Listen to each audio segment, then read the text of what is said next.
So a few housekeeping things.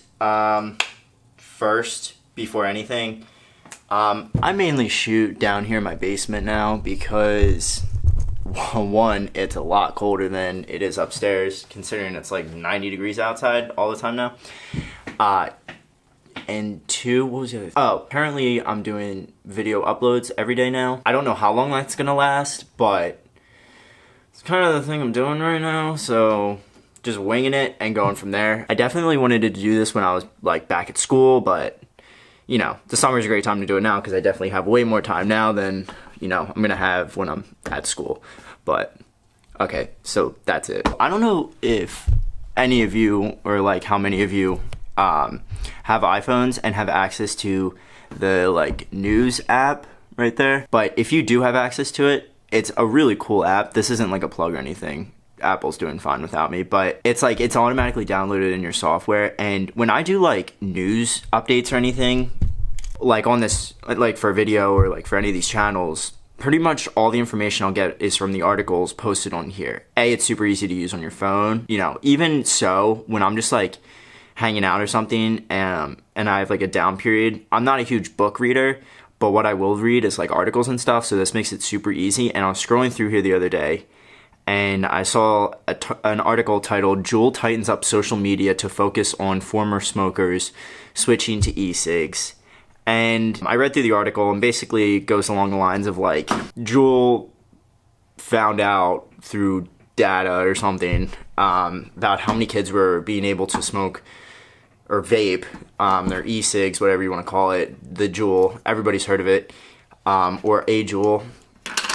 But like they basically were getting fired from the FDA over this whole thing about how many teens and underage kids are able to smoke these, because it's a lot of high schoolers. If you're 14, 15, 16, 17, the chances are you're going to know somebody who is 18 and can purchase it for you, so your access to it is pretty easy.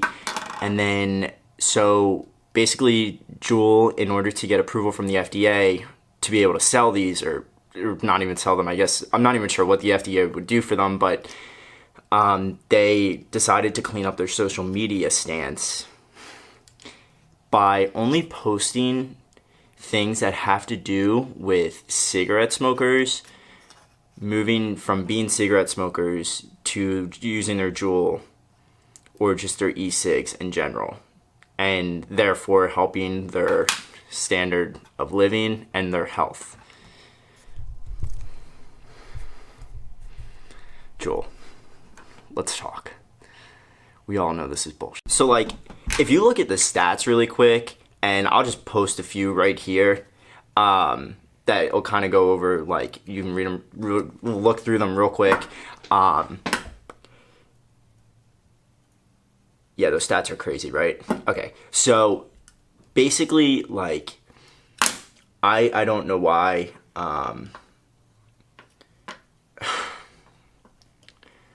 Juul skyrocketed in like late 2016 into like probably quadrupling whatever their original sales projections were, whatever their sales were, whatever anything. The company blew up in essence. And the reason is because it took to the young people who, you know, don't necessarily know how to spend money right, necessarily don't care about their health all that much, or, you know, have the knowledge to be concerned about it.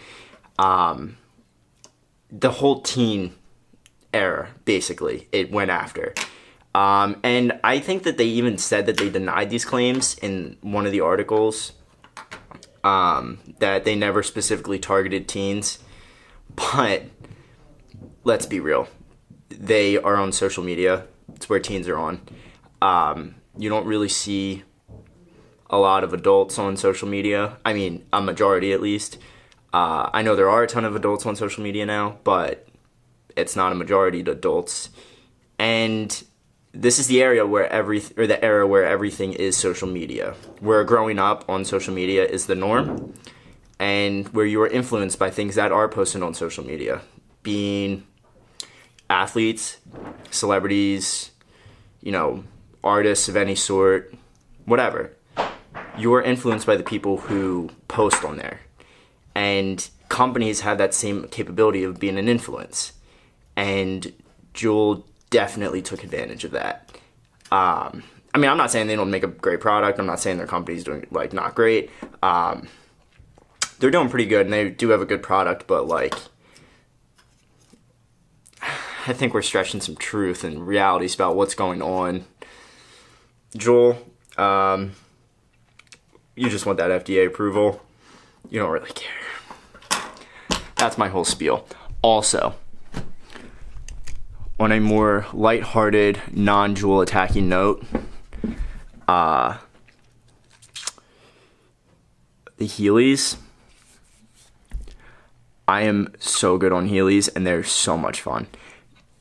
I'm just kidding, I suck. But it's been like 8 years, and I put them on last night after I finished posting that video, and I was using them, and literally within 2 or 3 tries, it was like I hadn't used them. It was like I used them yesterday, or 2 days ago. But they're super fun, and Brad and I have been bouncing so many ideas around since of yesterday, honestly, and in the past few weeks, about which video is going to be coming out next and what idea it's going to be premised around.